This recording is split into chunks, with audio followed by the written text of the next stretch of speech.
Two scientists, two stories, two vaccines, one controversy. Salk and Sabin both emerged with polio vaccines during the mid-20th century, but what was the controversy between these breakthrough discoveries?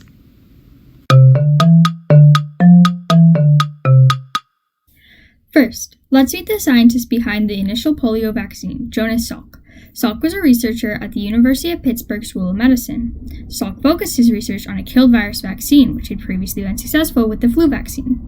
A killed virus vaccine is a vaccine that was inactivated in order to prevent infection while still stimulating antibody production.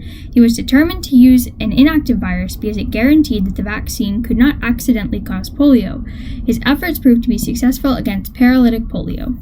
A field study launched in 1954 confirmed the effectiveness of his vaccine. 2 million children took part. Half the children received the vaccine, while the other half received a placebo. The study confirmed that the vaccine was safe with 90% efficiency. This vaccine is what we currently use in the United States. Next, let's meet Albert Sabin, the researcher behind the oral polio vaccine. He was determined to create a live virus vaccine because he believed it would be more efficient to administer. A live virus vaccine uses a weakened form of the virus, in this case polio, to have the people it's administered gain immunity. Usually, the immunity gained is better than the immunity from a killed virus vaccine. By 1961, both vaccines were approved by the U.S. Public Health Service. With two vaccines available for public use, one would prove to be favored by the American population. By 1962, Sabin's oral polio vaccine replaced Salk's inactive polio vaccine as the leading vaccine not only in the US but in many countries across the world. This was partially because of the Cutter incident, in which Cutter Pharmaceuticals improperly inactivated the virus in the Salk vaccine, causing 40,000 cases of polio and 10 deaths in 1955. While Sabin's vaccine seemed to be perfect in the eyes of many, this controversy causing a rise of vaccine-associated paralytic polio would change the course of polio vaccines going forward. As the oral polio vaccine was used through the late 1900s, it became clear that there was a potential risk of contracting polio from the live vaccine. Vaccine-associated paralytic polio is very rare.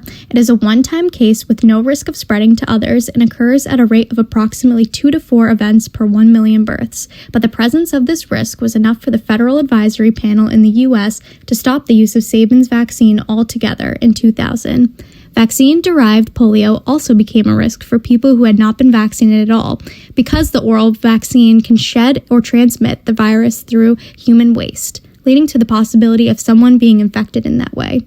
Cases prove that people who were not vaccinated risk being infected by people who received the oral polio vaccine. Despite this, Sabin still stood behind his vaccine and denied all the claims.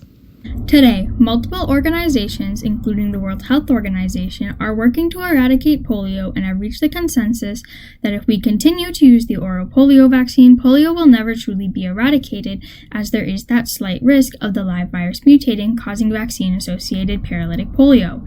Hopefully, we will be able to phase out the oral vaccine and eradicate polio worldwide. For more information, visit the links in our description. Thank you!